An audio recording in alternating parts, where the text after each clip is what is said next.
Welcome to Are You Awake? With Dr. Guldaal Kaba. When we can become clear and can state our intentions in our lives with this clarity, the world changes. The intention of our show is to change the world, a step and a show at a time. The world, through each individual, is changed for the better and transformed with awareness, attention, and intention. These shows are offered to you, any of you that are reaching out, so that you may find what you're looking for, answers, paths, teachers, and most importantly, to learn to listen to the call of your soul. Our topics, guests, and input from you, our audience, are meant to stimulate thought, encourage growth and healing, to teach and inspire, to open the door, and to open hearts. We know this will change the world. Now, please welcome Dr. Guldaal. Welcome, everybody. This is Dr. Guldaal with Are You Awake? I'm really excited about today's show. It's been a while since we've had a listener feedback show. And today that's what we're going to do. And basically what that means is so many of you are so very gracious. You send feedback, you ask questions, and we try to respond to them best we can. But I like to also spend time on the show so that everybody can benefit from some of these questions. We know that if somebody's asking the question, there's thousands of people thinking and feeling the same thing. And today to help me is my producer, Jimmy. Hey, Jimmy, how are you? Good morning. How are you? Good. Finally, the listeners get to hear the voice behind the scenes. Yeah, isn't that a scary thought, isn't it? Well, it's wonderful because without you, there'd be nothing, right? It would just be me talking into air. You do such a great job. But Jimmy... Well, thank you so much. Well, you're welcome. But Jimmy, all of you can call him either or, I understand, or you can make up your own as you get to know him a little bit. I've been called worse. As we go along here, you might want to make up your own. But Jim's been so gracious he's going to help us today. So with no further ado, Jim, I know you have a ton of questions and you were going to surprise me. I always like that surprise factor. I don't know what's coming. Out of the blue. I'm going to read some emails we've got from some listeners, and this is one from the Netherlands, and I believe it's pronounced Leke. Okay. Dear Dr. Guldaal, I'm going to kind of embellish here a little bit. Oh, please do. On your first show of the season, you and Dr. Ken were talking about how we're built to survive, but not automatically wired to thrive. You said that thriving is possible, though, and that whole thought has really stayed with me. My problem is I'm struggling with the surviving part. Each day starts filled with so much that needs to get done that by the end of the day, I feel like the only thing I have to show for it is a list of what I didn't get done. I think it's a rut, but I honestly don't know how to get out of it.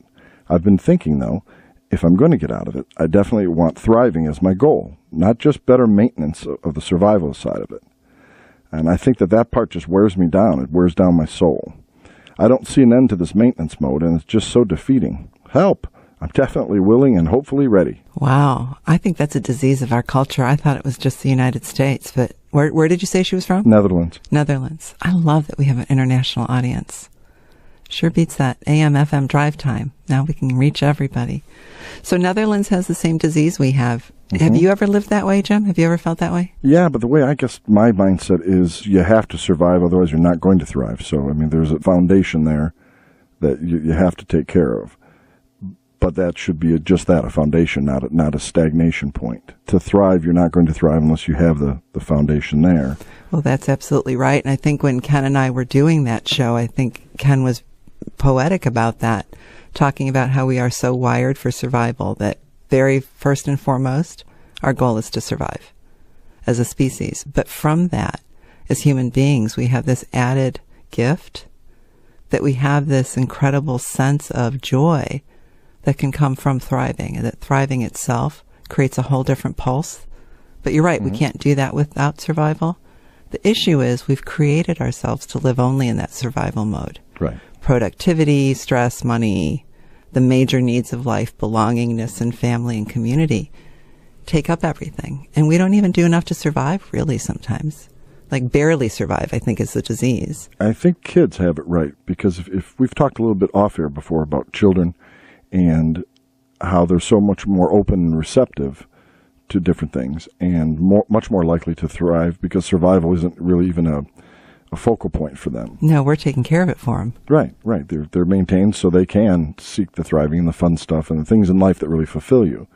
I think as adults, we tend to get focused and locked in on the maintenance and survival side of it and forget that there's a bigger picture. It's funny, as you're speaking that, it's so true, because we go into survival mode trying to make sure our kids are surviving and they get to thrive. And then we get mad at them for thriving.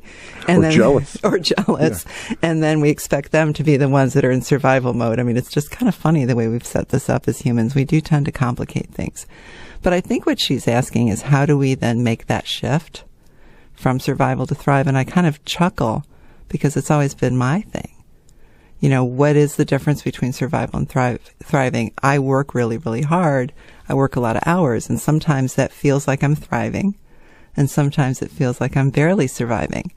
So maybe that's kind of what we humans fall into. Like, we don't even know the difference anymore because we don't stop long enough to take a breath. Or the perception, your vantage point. You could be in the same situation, and your viewpoint dictates the reality to you. No, absolutely. And it's almost like we're not allowed to thrive. There are messages in our culture that are very subliminal, that are about, and in some religions and family cultures and all different places where we have to do what we have to do.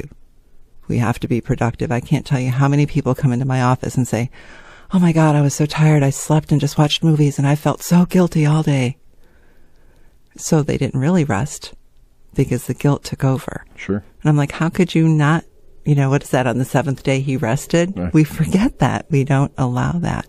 More and more and more and more people say, I feel guilty for resting.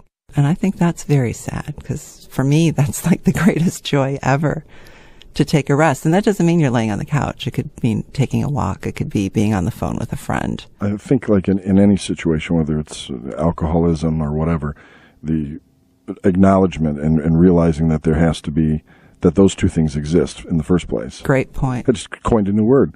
Thrivival. Thrivival. I like Thrivival. it. Do you like that? I like that. All right, everybody got that down. Jimmy says Thrivival? Yeah. Thrivival. From the foundation of, those two things exist, then proceed. But unless you acknowledge that and believe it and live it, you're treading water. Well, you guys can see why Jim's part of this show. Absolutely. Absolutely right. So you have to make sure that you know that thriving's a possibility. And I really think that maybe at the core, that's what the show is about helping people wake up to those kinds of perceptions, those kinds of awarenesses, that we don't have to just live in belongingness needs and basic needs according to Maslow, that we can live in that other place of joy and bliss. And that thriving doesn't take a lot. It takes that few minutes. You often hear, like, part of the show is open your heart, open your crown. You never know what you're going to hear. Well, what is that? That's about taking that breath, that life force, which in and of itself is thriving. If you study like any kind of taekwondo or aikido or any kind of martial arts, it's always about the breath. And they say that in the breath, we thrive. And I think that's true. So just a simple breath can shift that thought pattern from, I can do more than survive. I'm worthy of that. And that's the other piece. We don't feel worthy if we haven't produced enough, or if everything isn't off my list, I don't deserve to play. Right. Yeah. I think the other thing too is using the term breath, not just in the respiration aspect, but there's things you're going to do to survive every day. I think for me, the way I'm a pretty silly guy most of the time. I can be dead serious and still have a sense of humor about it. I think if you take time while you're going through the drudgery of everyday life, you can actually make chores, so to speak, or things you don't really want to do but you know you have to. You can make the best of those, and that's a breath of its own. How do you do that, Jim? How do you make the best of a chore? I like having a good time. If there's something I hate doing, I've tried to find something funny about it, even if it's self-deprecating, just something to take the edge off of the drudgery. And it really does. I mean, menial chores can become... I don't think I'm ever going to, hey, I get to chop firewood today. Isn't that great? But if I can, be silly with my buddies or my sons or whatever while I'm doing it, it really makes the time pass. And to me, that is a form of thriving, because it's taking a situation that is locked in. It's something that it's a fixed point that you have to deal with, but it doesn't have to be miserable. You don't say, well, let me get all this miserable stuff out of the way, and then I'll go do something that's thriving and fun. Jim, you're absolutely right. When I have menial chores, what I do is I'll call my girlfriend. I'll say, oh my God, I have to empty the dishwasher. Talk to me. Just even. Yeah, exactly. I don't want to empty the dishwasher. Make me do it. And she'll do the same thing with me. I'm scrubbing the toilet. That's why a lot of people have workout partners. Absolutely. I have great intentions, but I won't go to the gym. And if I know a buddy of mine's waiting there for me at the gym, it's, my responsibility to myself should be more important, but I tend to say, well, I can't let my buddy down. No, that's right. You got to learn to be your own buddy. Well, yeah, easier said than done. But what we're really talking about is being mindful. When we talk about having that balance between survival and thriving, when we're mindful, what we discover is the joy in things. It's a thought process. It's not that at all. Our body has this reaction, a response to being in the moment. It changes everything. We have this entire neurochemical process that changes where the body breathes, the body relaxes. We make immune system cells. We make T cells. We make serotonin, endorphin, those things that bring joy, just like eating chocolate can bring bliss. Mindfulness does the same thing through our entire body. And from that, we become more clear. And it's a way to find value. It's a way to find self-worth. On the other side of that, we've created this culture where being mindful and being present, everybody's talking about now. We're yearning for it because we've been so missing from it. We've been so distanced from it because we're in this constant mode of survival, productivity, have to, which is such a burden on the heart. Just saying it makes my heart heavy. You can hear it in my voice. Yet if I take a moment and take a breath and think, oh my God, Jim and I are having this awesome conversation and hundreds of thousands of people get to hear it. Instantly, the same moment, the same work, same effort, it's no longer effort. Right.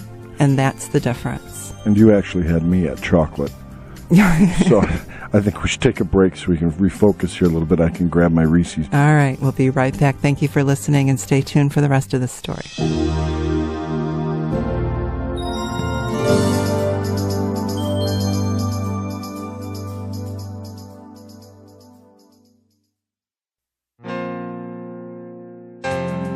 Internalized stress can cause our bodies to become weak, less productive, and can cause illness. Finding wellness can be difficult. Dr. Goodall is pleased to introduce a product to assist in bringing you to this wellness in a manageable, efficient, effective way. This is Dr. Goodall's Inner Peace Method for Awareness, Activation, and Enhancement. The first set within the Inner Peace Method includes a CD with exercises and a sacramental liquid copal, which will unite your body and mind, bringing clarity, health, and presence.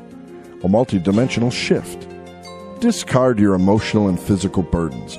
Go to innerpathicprocess.com and order your set of peace, presence, and balance today.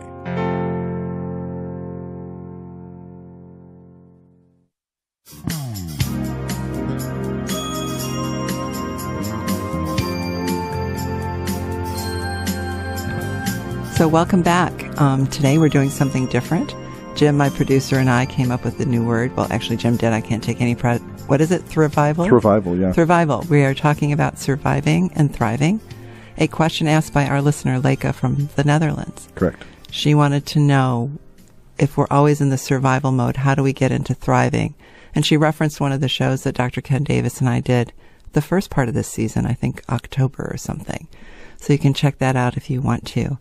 But really what we were saying is, before break, was mindfulness, that there's a way in which when we have balance, that if we can bring in some fun into the menial chores like we were discussing, or find a way to have balance, we're talking about mindfulness.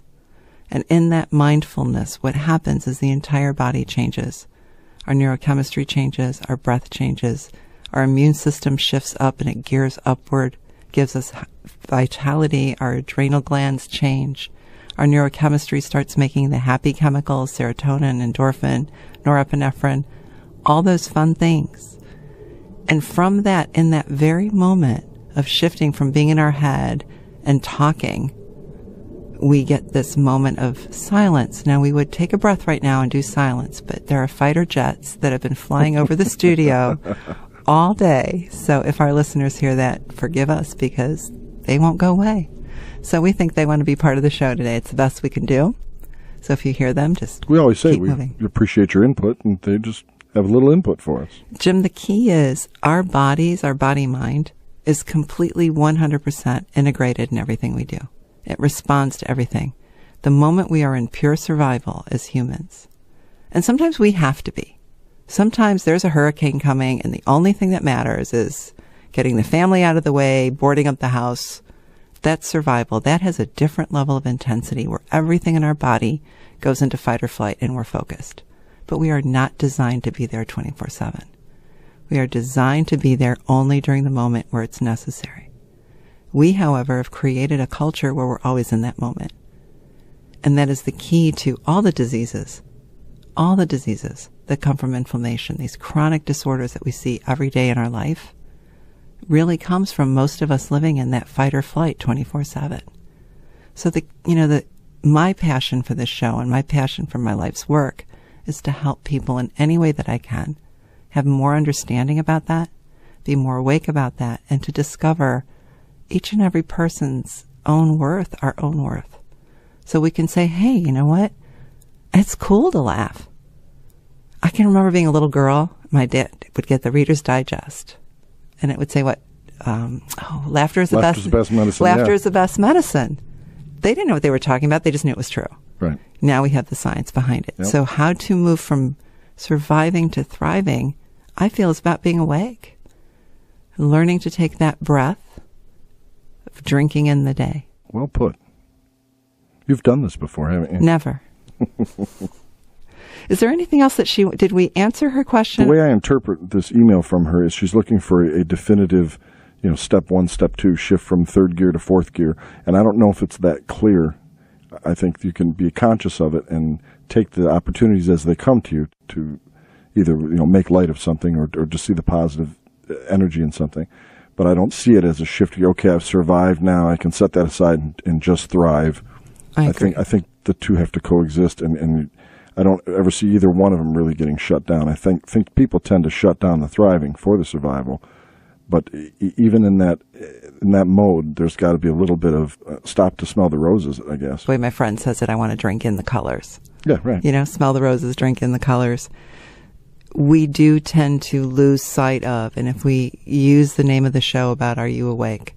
That is the question that I'll put out there in response to Leica's question. Are you awake enough to know that thriving's a possibility? Are you awake enough to realize that sometimes thriving, and most often thriving, is in our hands? And when we get lost in that victim stance as I can't get out, then we can lose all thriving and actually go the other direction and move towards disease and disheartenment. So the question for today is, are you awake enough to know that thriving is a possibility? It's your birthright. And are you awake enough to take that challenge on for yourself? All right, Dr. Goodall, I've got a couple comments, or at least one comment I'd like to read here from Jamie in Sedona. She says, Dr. Goodall, I wanted to thank you for your show. I really look forward to each new one. I started listening because of the topics and the information you share, but have been really drawn to the healing exercises at the end. The calm, clarity, and peace that I've experienced while doing some of these exercises has been truly profound. Started me thinking lately. And yes, she did write HMMMM.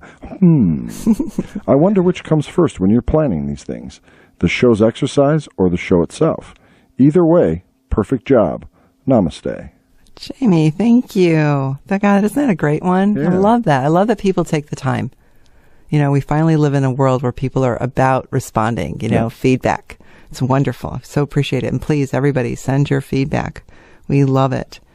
So should we answer that for her, you think?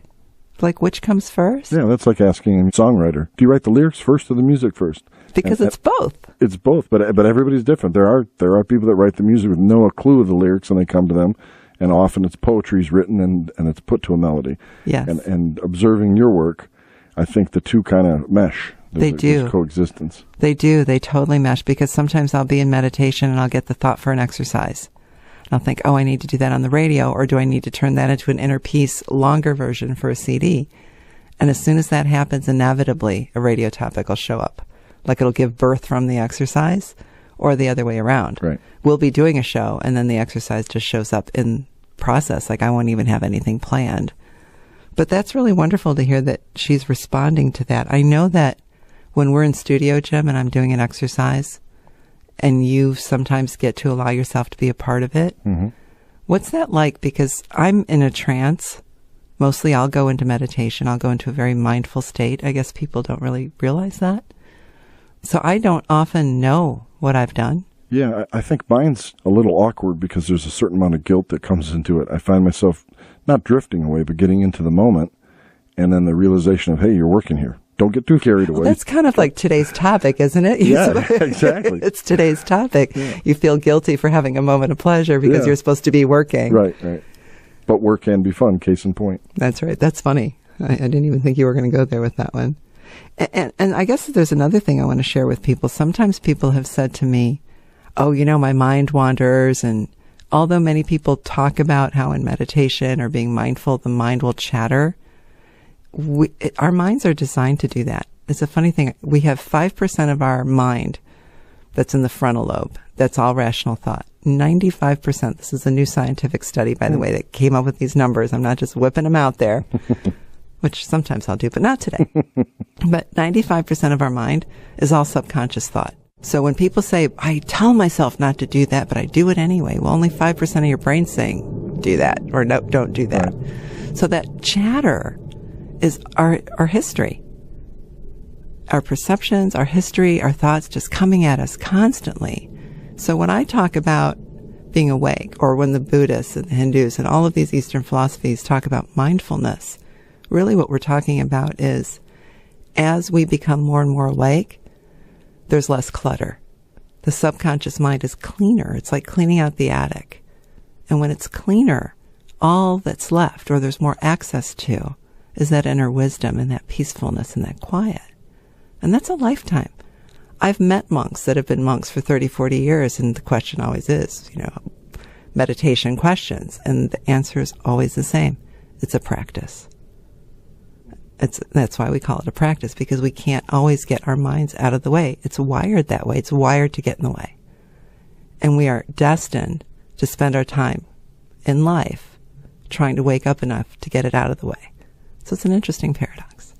And I think Jamie's letter is kind of neat because it's a little shot in the arm to always hear something good. It never hurts to hear that.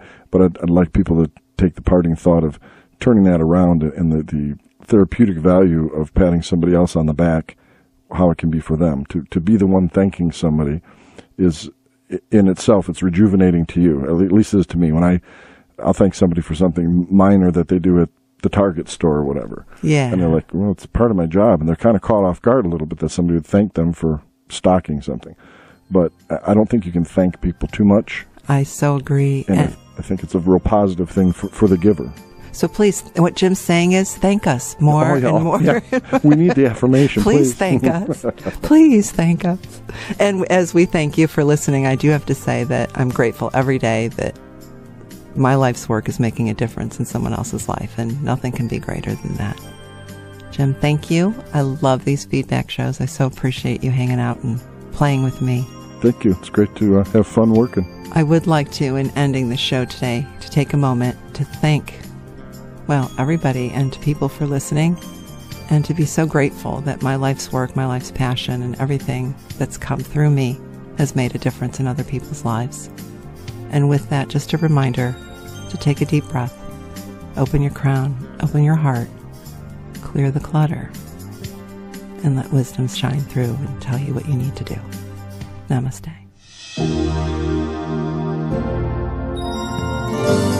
Please stay tuned for Dr. Goldal's healing exercise and visit innerpathicprocess.com.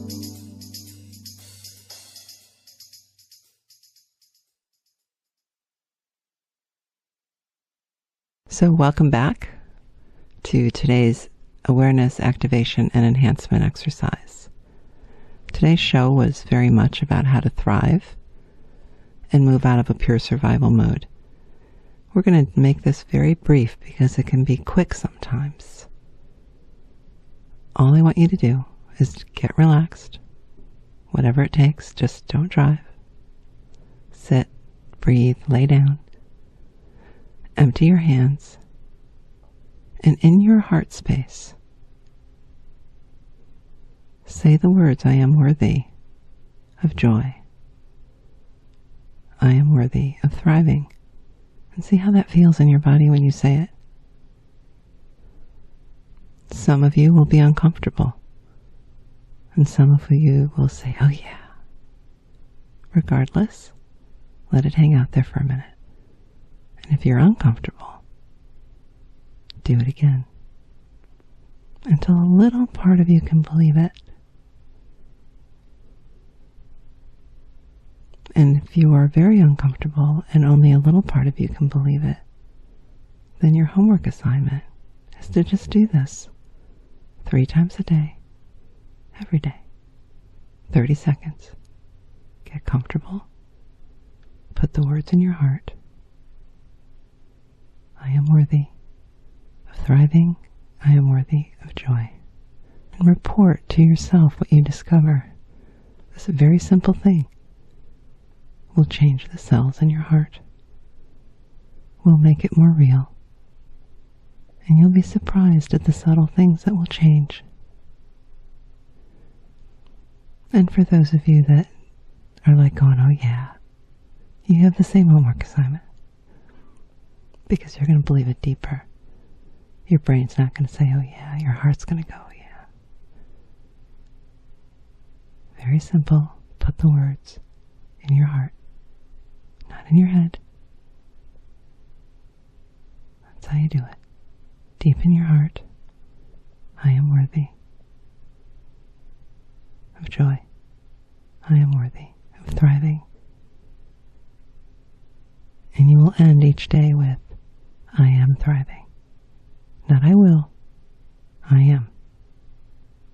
And in the very I am, all things will change. The key is every day, 3 times a day. Be well and thrive. Namaste.